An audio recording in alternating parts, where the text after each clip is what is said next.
마태복음 22장 23절부터 33절까지 제가 읽습니다.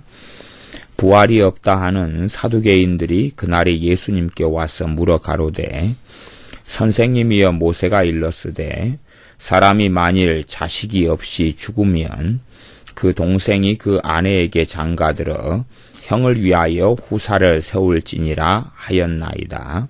우리 중에 7형제가 있었는데 맏이 장가들었다가 죽어 후사가 없으므로 그의 아내를 그 동생에게 끼쳐두고 그 둘째와 셋째로 7째까지 그렇게 하다가 최후에 그 여자도 죽었나이다. 그런즉 저희가 다 그를 취하였으니 부활 때에 7 중에 네 아내가 되리이까. 예수님께서 대답하여 가라사대 너희가 성경도 하나님의 능력도 알지 못하는 거로 오해하였도다. 부활 때에는 장가도 아니가고 시집도 아니가고 하늘에 있는 천사들과 같으니라. 죽은 자의 부활을 의논할진대 하나님이 너희에게 말씀하신 바 나는 아브라함의 하나님이요 이삭의 하나님이요 야곱의 하나님이로라 하신 것을 읽어보지 못하였느냐. 하나님은 죽은 자의 하나님이 아니요 산 자의 하나님이시니라 하시니 무리가 듣고 그의 가르치심에 놀라더라. 아멘. 부활이 없다 하는 사두개인들이 그날에 예수님께 와서 물었습니다. 사두개인들이 부활이 없다. 바리새인들은 부활이 있다.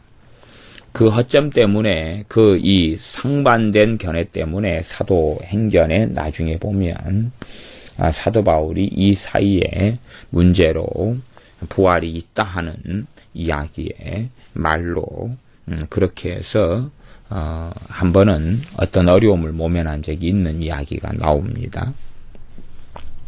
이 사두개인들도 실제로 성경을 믿고 있는 사람들이다 그런 말이에요. 성경을 믿고 있는 사람들인데 하나님 말씀을 믿고 있고 구약 성경을 읽는 사람들인데 이들이 구약 성경을 가지고 이들의 나름대로 해석하는 건 뭐냐 그러면 부활이 없다 그렇게 해석한다 그런 말이에요. 전에 그 존 스토트라든지 이런 믿음의 거장들 같은 사람도 그 양반이 영원 멸절설이든가 이런 걸 주장하고 그랬어요. 무슨 말이냐 그러면 하나님은 사랑이 많으시기 때문에 사람들을 지옥에 보내는 게 아니라 그냥 불신자들은 지옥보다는 어느 때까지 어쩌다가 그다가 영혼 자체를 그냥 소멸시켜버린다. 그래서 영원한 고통을 겪게 하지 않는다. 뭐 이런 것. 그래서 안식교 같은 경우도 그런 교리를 받아들이거나 믿기도 합니다. 그러니까 성경을 읽으면서 자기 자의식으로 자기의 생각, 자기의 마음을 가지고 자신의 가치관과 논리를 가지고 성경을 해석하는 사람들은 많이 있을 수밖에 없습니다.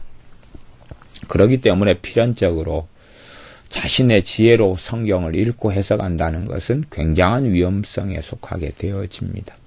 그래서 말씀을 읽을 때는 항상 주님 앞에서 겸손함으로 기도하면서 성경을 읽지 않으면 이 잘못된 영이 침입하고 오해와 곡해와 어리석음에 빠져들기는 너무 쉽습니다.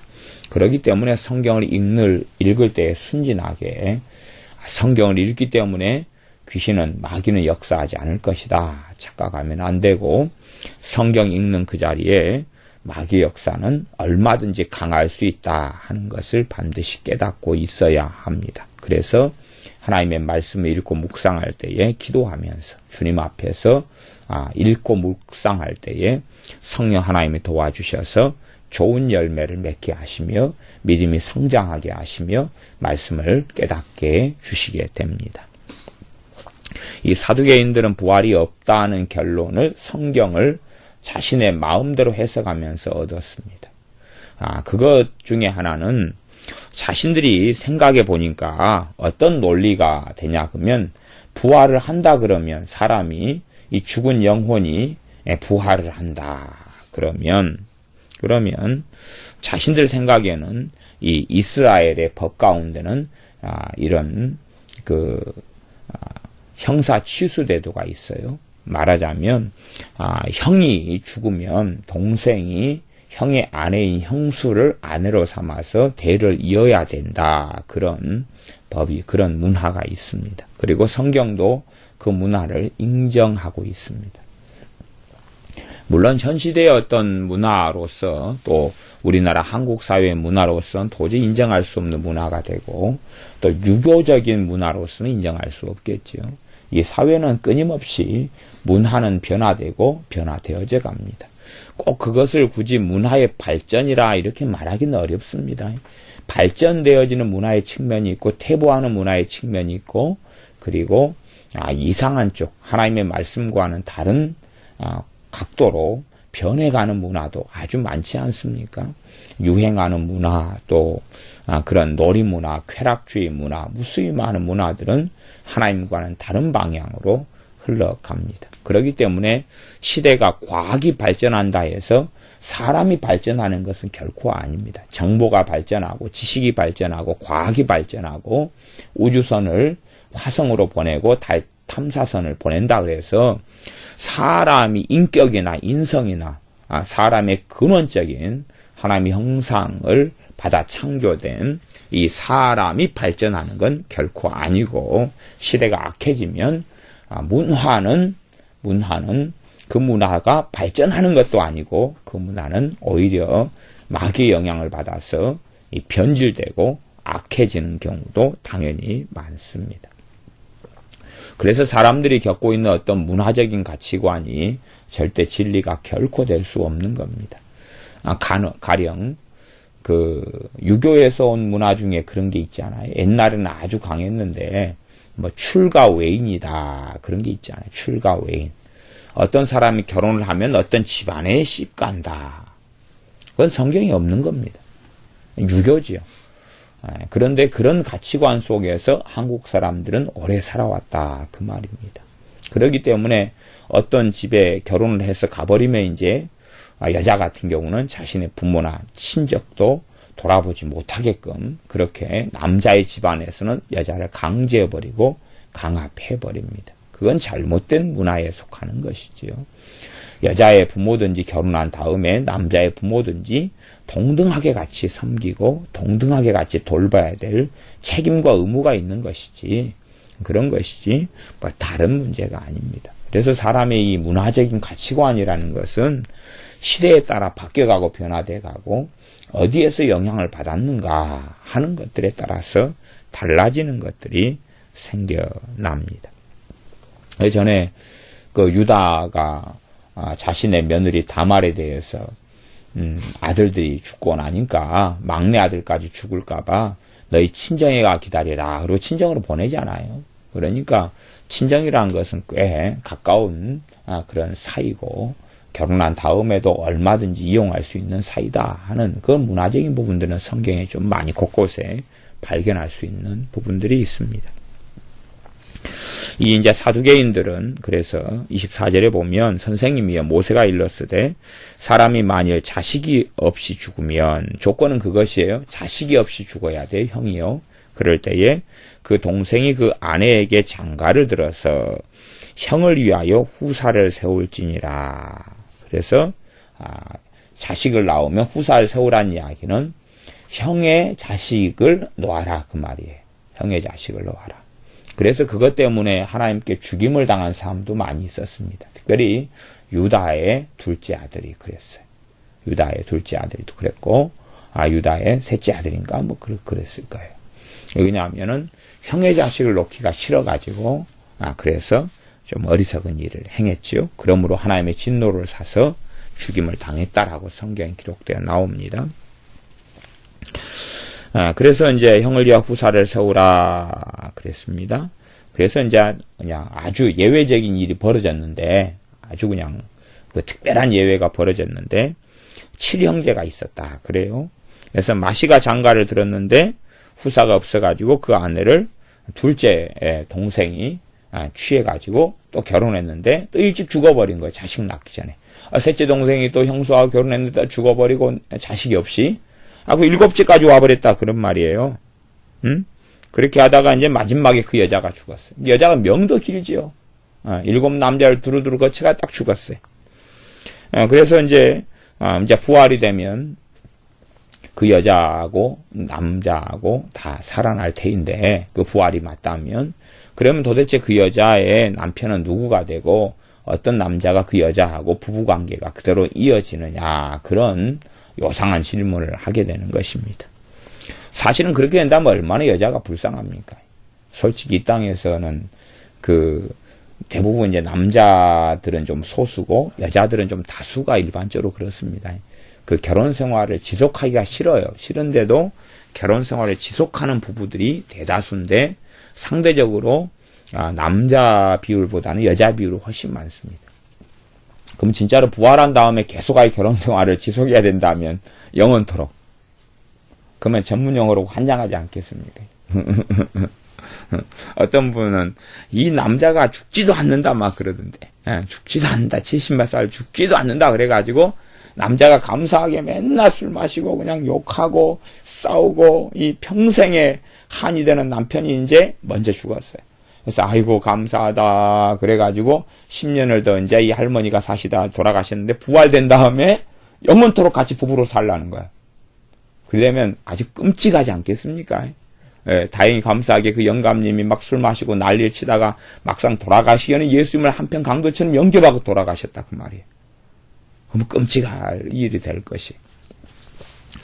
어쨌든 그래서 이 사두개인들은 여자 입장을 생각하지 않으니까 그런 거예요. 여자 입장을 생각하지 않으니까. 남자 입장만 생각하니까. 그런데 그래서 정말 부활이 있다면 이것은 말이 안 되지 않습니까? 그렇게 하는 거예요. 그래서 주님께서 말씀하시기를 너희가 성경도 하나님의 능력도 알지 못하는 거로 오해하였도다. 그렇게 오해하였도다. 오해를 하게 됩니다. 그러니까 성경을 읽지만 오해하면서 읽어서 오히려 성경을 읽으면서 성경을 모르는 자가 되어버리고 맙니다. 성경을 읽으면서 얼마나 묘경이 많이 역사하기도 하고 이단 사이비가 다 성경 읽으면서 나오지 않습니까? 그래서 성경도 하나님 능력도 알지 못하고 오해했다. 많은 믿는 사람들이 하나님에 대한 오해를 많이 합니다. 하나님을 잘 알지 못한다, 그런 말이죠. 믿음이 정상적으로 성장해 가면 하나님을 깊이 있게 알아가야 하는데 하나님을 잘 알지 못합니다. 나름대로 성경도 읽지만 하나님에 대해서 알지 못한다는 것은 오해했다, 그런 말이죠. 또 하나님의 능력도 제대로 알지 못하기 때문에 오해했다.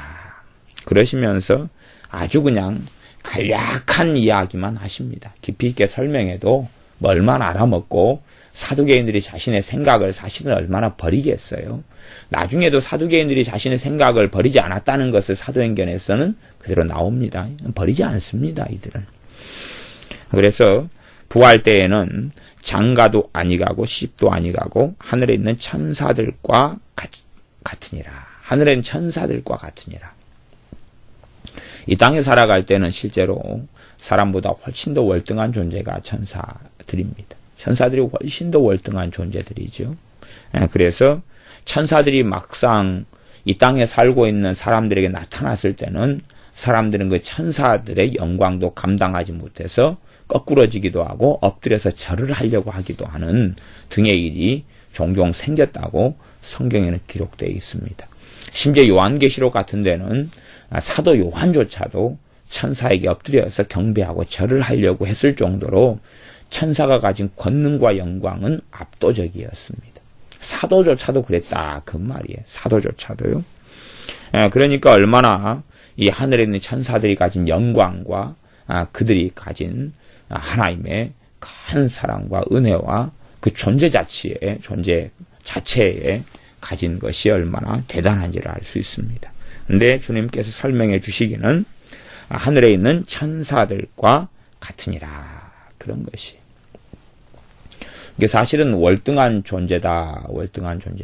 그러면 이제 이 땅에 살아가는 사람들 가운데는 이 부부간의 성생활 같은 걸 굉장히 중요시 여기고 살아가는 사람들이 많습니다. 그래서 부부관계에 있어서 어떤 성적인 그런 부분에 있어서 이 쾌감 쪽에서 집중해가지고 아이고 천국에 가서도 그렇게 돼야 될 텐데 그런 부분으로 잘못된 쪽으로 흘러가는 데가 뭐냐 그러면 이슬람이 그렇습니다. 이슬람 같은 경우는 극락 천국에 가게 되면 너희들이 순교를 해가지고, 순교는 자살 테러, 폭탄 테러에서 죽으면 순교하면 무조건 천국에 간다고 가르칩니다. 대신 그리가 하면 뭐 순결한 처녀를 7명을 준다든가 뭐 그렇게 해가지고 그냥 아방궁 같은 데서 살게 해준다 그 말이에요. 굉장히 아름답고 이쁘고 왜 처녀인지는 몰라도 하여튼 처녀 7명을 7명인가 몇 명인가 아내로 준다 그래요. 무조건 천국이고. 그러기 때문에 그 교리로 그들을 속이고 미혹해가지고 자살 테러를 조장하고 테러를 하게 합니다. 육적인 그 쾌락 속에서. 이슬람 같은 경우도 사람을 세뇌시키고 또 사람을 첩자로 만들고 사람을 배신하게 만들 때 썼던 방법이 사실은 마약하고 여자였어요. 마약하고 여자. 왜냐하면 어떤 이제 아라비안 나이트나 뭐 아라비아 그쪽 계열에서도 그런 것들을 글이나 아니면 동화책이나 소설 같은 데서도 그런 부분을 엿볼 수가 있는데 뭐 사람을 갖다가 이런 궁전 같은 데다가 한 건물 속에다가 마약을 계속 피워놓는 데다 집어넣습니다. 그리고 이제 아주 그냥 이쁘고 아름다운 여자들, 성적으로 개방된 여자들 속에 집어넣어서 이런 쾌락 속에 지내게 합니다. 그러면 그것을 잊지 않으려고 그 속에 다시금 돌아오려고 배신하는 일들을 그렇게 하게 만들 때에 그런 일들을 합니다.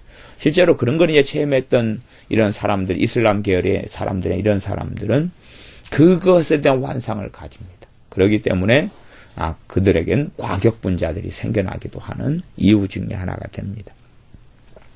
그러나 우리가 이제 생각해 보세요. 그냥 제 개인적인 생각입니다. 제 개인적인 생각. 제가 이제 코끼리를 보니까 그 동물원에 가서 어린이 대공원에 가서 코끼리를 보니까 코끼리 암컷이 나왔는데 오줌을 싸는데 얼마나 놀랍게 싸는지 몰라요. 이게 양둥이를 막 부어버리는 것 같아.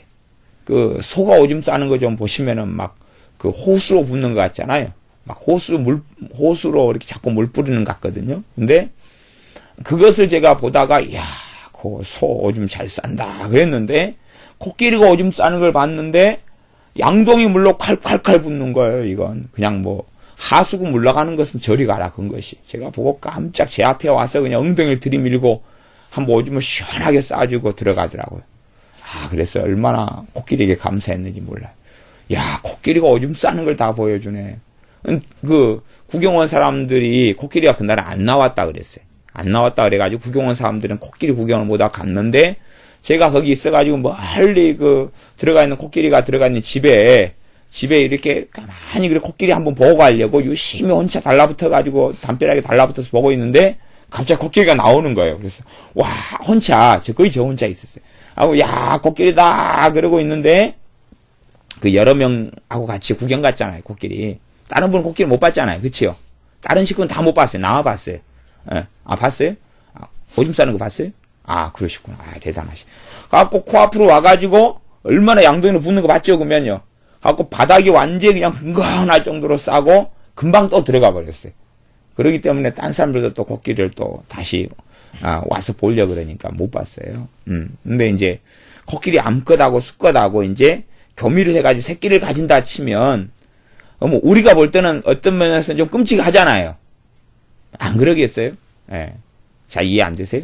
그렇다 치. 그럼 막 그런 세계가 있다고 치면 그러면 우리 사람이 볼 때 그렇다 그러면 우리 사람보다도 월등한 존재가 어디에? 천사들이잖아요. 천사들이 이 육체적인 어떤 사람들의 관계를 볼 때에 그들이 그거에 대해서 느끼는 건 다를 거예요. 왜? 더 월등한 존재이기 때문에 그렇습니다. 신분상으로는 예수를 믿는 사람이 월등하지만 이 육체에 갇혀있는 한은요. 사실은 우리는 육체에 매어가지고 부활 때는 부활하신 주님의 몸을 입게 되잖아요. 지금의 이 썩을 몸, 죽을 몸하고는 전혀 다른 몸을 입게 되는 거거든요. 그렇기 때문에 우리가 그 세계까지 천사들과 같이 된다는 주님의 말씀은 사실은 아무리 주님이 설명해 줘도 이해할 수가 없는 거예요. 주님은 알고 계셔.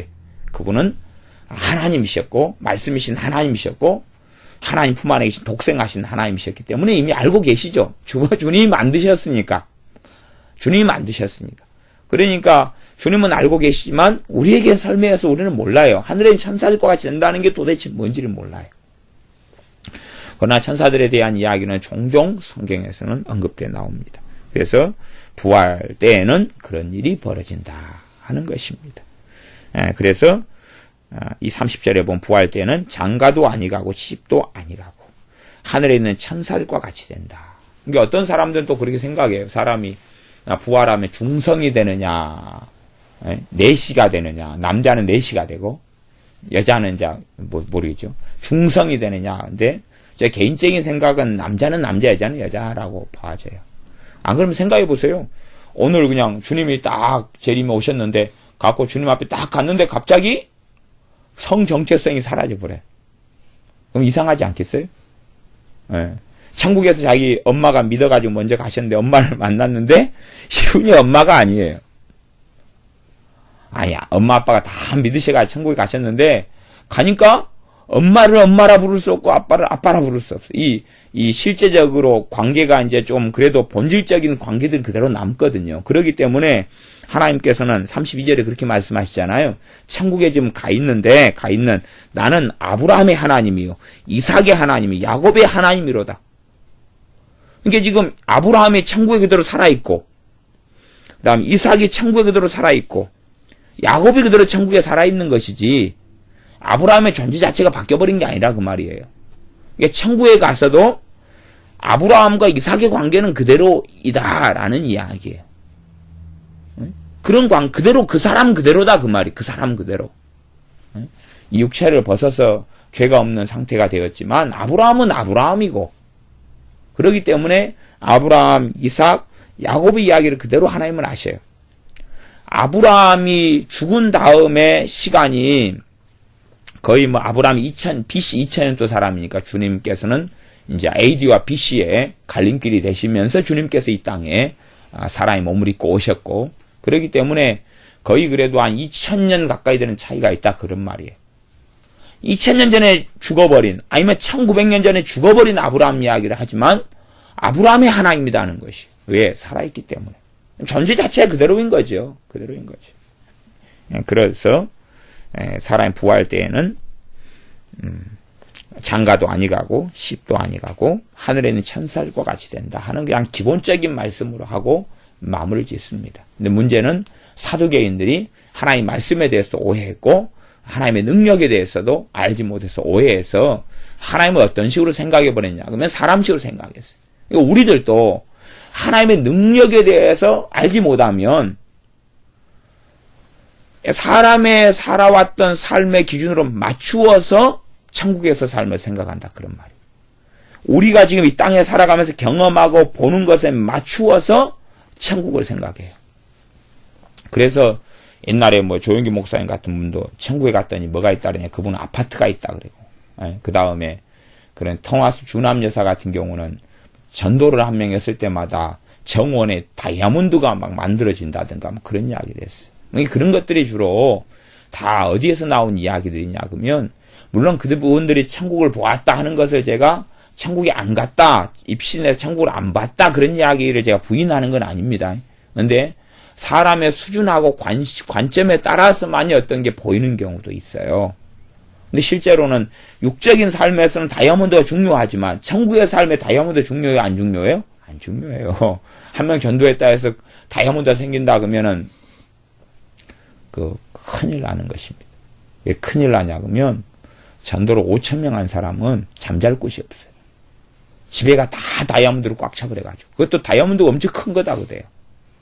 10,000명 전도한 사람은, 무디 목사님 같은 분은 100만 명 전도했다고 일반적으로 통계냅니다. 그러면은 그게 도대체 다이아몬드만 헤매고 돌아다닐 수도 있어요. 100만 개를 놔둘 만한 땅을 주시고 거기다 100만 개 다이아몬드를 꽂아놔 버렸어요. 어디 동굴 탐사하는 것도 아니고 걸치적거리가 어떻게 살겠어요. 그러니까 조영기 목사님은 전에 아파트를 주신다. 그래서 아파트에서 천국에 산다. 이런 이야기도 얼핏 하셨던 것 같아요. 제가 옛날 기억인데. 가령 그렇게 이야기하셨다면 자기의 인간적인 관점으로 천국을 보는 것이. 인간적인 관점으로, 육적인 관점으로 하나님의 능력에 대해서 오해하니까. 그렇기 때문에 천국의 삶이라는 것 사람이 아무리 뭐라고 상상하고 생각한다 할지라도 사람이 생각하는 관념과 능력 속에서만이 그런만이 천국의 삶을 상상할 뿐이에요. 하나님 그러면 사람은 그렇게 생각합니다. 하나님은 어떻게 태어나셨을까? 사람이 하나님을 이해할 수 있다 그러면 하나님은 하나님이 아니신 거예요. 사람이 영원이라는 것도 이해하지 못하는데 어떻게 사람이 하나님을 이해하고 사람의 생각으로 하나님을 판단할 수가 있어요? 판단할 수 없기 때문에 하나님이신 거예요. 도대체 지나가는 깨미가 우리를 얼마나 이해할 수 있냐 그 말이에요. 그러니까 사람이 생각할 때는 사람은 생로병사가 있어요. 태어남이 있고 죽음이 있어요. 그러니까 하나님에 대해서 그분은 태어남도 없고 처음부터 존재하셨다는 것을 이해를 못해요. 이해할 수 있으면 하나님이 아니죠. 이해할 수 있으면 사람이 만든 종교인 것이에요. 석가모니 좀 이해할 수 있어요, 공부하면. 그 친구가 했던 고뇌들 같은 것도 다 알 수가 있어요. 그 친구가 왕자로서 누렸던 것도 좀 볼 수가 있고 알 수가 있고. 화려한 말을 했지만 깊이 파고 들어가면 별 볼 일 없는 말들이 많다는 걸 알 수밖에 없는 것이에요. 그냥 허황된 이런 말들. 미혹이 있는 사람들은 미혹하는 말을 하거든요. 명백하고 정확하고 단순한 말을 하지 않아요. 그냥 그럴싸한 말을 해서 코에 걸면 코걸이, 귀에 걸면 귀걸이인 말을 해요. 미혹에 든 사람들은. 이게 대표적인 미혹에 든 사람이 석가모니 같은 사람이었죠. 그래서 죽은 자의 부활을 의논할진대 하나님이 너희에게 말씀하신 바 32절 나는 아브라함의 하나님이요 이삭의 하나님이요 야곱의 하나님이로라 하신 것을 읽어보지 못하였느냐. 부활에 대해서 의논하려면 그걸 알아야 된다. 하나님은 죽은 자의 하나님이 아니요 산 자의 하나님이시니라. 하나님이 자신에 대해서 계속하여 아브라함 육신을 가진 아브라함은 죽어버렸는데도 아브라함의 하나님이다 말씀하신 걸 생각해봐라. 아브라함이 지금 살아있기 때문에 그렇다. 하나님이 이삭이 다 죽어버렸는데도 계속하 이삭의 하나님이다 이삭의 하나님이다 말씀하신 것이 무엇인지 생각해보면 부활에 대해서 너희가 알 수 있을 것이다. 그들이 살아있기 때문에 그래서 언젠가는 사람의 영원한 이 몸을 사람이 죽지 않을 몸을 입게 되는 부활을 언제는 가지게 되는데 지금 그래도 천국에서 그들이 살아있다. 야곱이 다 진즉 죽어버렸는데 너희 이스라엘의 조상이 되는 야곱이 죽어버렸는데 사실은 안 죽었다. 육체로는 몸은 죽어가지고 영원히 천국에 갔지만은 그는 그대로 살아있다 하는 이야기를 하는 것입니다. 그래서 아브라함의 하나님, 이삭의 하나님, 야곱의 하나님이라는 그 기본적인 말씀이 성경에 계속 반복되는 의미가 그것만 알아도 너희들이 부활에 대해서 죽은 자의 부활에 대해서 그래도 잘못되고 하나님을 오해하고 어그러지는 일은 없었을 것이다 하는 기본적인 말씀을 합니다. 그래서 사람들이 33절에 무리가 듣고 그의 가르치심에 놀라더라. 이제 알아먹었다는 이야기죠. 어느 정도 알아먹었다는 이야기예요. 알아먹었어도 사두개인들은 없어지지도 않았고 사두개파도 그때 무너지지도 않았습니다. 일부 어떤 사람들은 이제 주님께 돌아오고 어떻게 했을런지까지는 모르겠습니다. 그러나 주님께서 이렇게 말씀 가운데 명백하게 변증하시고 말씀하셨습니다. 기독교 신학 안에서도 변증학이라는 게 있어요. 변증학이라는 게. 하나님 말씀에 있어서 진리를 옹호하기 위해서 세우는 변증학. 그래서 옛날에는 이 변증학 쪽에서 이단과의 싸움을 많이 싸웠고 이단에게서부터 교회를 지키고 신앙과 믿음을 지켰던 이런 일들이 많습니다. 이 부활에 대한 토론의 부분에 있어서도 주님께서 변증하시면서 말씀을 통해 명백하게 잘못된 것을 꺾어버리고 비진리를 무너뜨리셨던 사건입니다. 그러므로 신자들의 삶의 기본 특징은 지난 시간에 말씀했던 것처럼 지혜라 그렇게 말씀했습니다. 지혜라 그런 것입니다. 그 앞에도 주님이 구변을 가지고 계셨다 그랬어요. 실제로 하나님의 자녀들이 지혜를 가지고 살아야 되는데 그래서 이 변증 사람의 지혜에서 난 게 아니라 주님으로부터 하나님께로부터 오는 지혜를 받아서 효과적으로 어리석은 말들을 무너뜨려버리는 변증을 해야 할 때들이 많습니다. 단지 그냥 우리가 신학책을 좀 보고 신앙 서적을 좀 본 다음에 지식과 학식을 얻어서 지식과 학식으로 변증하는 문제가 아니라 하는 이야기예요. 그게 아니라 하나님으로부터 오는 지혜를 얻어서 그 지혜를 통하여 변증하는 그렇게 해서 사람들의 어리석은 것과 무지한 말과 입을 막아버리는 하나님께로부터는 지혜, 하나님으로부터 말의 지혜, 구변, 또 지혜의 말씀의 은사 그런 것들을 우리가 받아서 하나님의 지혜의 통로가 되어져야 됩니다. 실제로 부활의 때문에 사두개파와 바리새파가 나눠져서 바리새파는 부활이 있다 그랬고 사두개파는 부활이 없다 그랬어요. 그러니까 성경에서는 보통은 이제 이 휴거에 보통 주님의 재림을 기다리는 사람들이 휴거에 많이 초점을 맞춥니다만은 사실은 성경은 휴거에다가는 초점을 별로 거의 맞추지를 않습니다. 성경이 초점을 맞추는 건 뭐냐 그러면 재림, 그다음에 부활 그것입니다. 그러니까 주님의 재림을 사모하는 거지 휴거를 사모하는 건 아니에요. 성경이 초점을 맞추는 걸 이야기하는 거예요. 재림을 고대하고 사모하라고 말씀했고 부활을 사모하고 기다리고 고대하는 거다고 이야기했어요. 재림과 부활이에요. 재림과 부활. 부활과 재림은 사실은 같은 거지요. 언제 부활이 있느냐? 주님이 재림하실 때 부활이 있어요. 재림을 고대하고 사모하는 것이지 휴거를 고대하고 사모하는 건 아니에요. 물론 이제 휴거를 고대하고 사모한다. 그래서 이 땅의 고달픈 삶을 다 끝내고 주님께서 공중 재림하실 때 올라간다. 그렇게 해서 고대하고 사모하지만 진짜로는 휴거가 아니라 주님의 다시 오심을 사모하는 거예요. 다시 오심을 그때 되면 우리가 죽을 몸이 이제는 살 몸을 입고 우리가 죄 가운데 고통하고 씨름했던 투쟁했던 삶이 끝나고 죄하고 씨름이 끝나기 때문에 또 이 땅에 살아가면서 마귀하고 치열한 전쟁도 끝나게 되고 그렇게 해서 주님께서 오실 때에 우리가 죄의 굴레를 벗고 이제는 영원토록 하나님을 영원롭게 하는 삶 속에 들어가기 때문에 그러합니다. 그렇기 때문에 이 부활에 대한 주제로 바리새파, 사두개파 나눠있다는 이야기는 부활은 굉장히 중요한 주제였다. 그런 말을 알 수가 있습니다. 그러나 이 부활이 굉장히 중요한 주제였음에도 불구하고 이 두 파로 나눠질 정도로 이 사두개파가에 속한 사람들은 하나님 말씀에 대해서 이해력이 오해가 되는 부분이 참 많았다 하는 겁니다.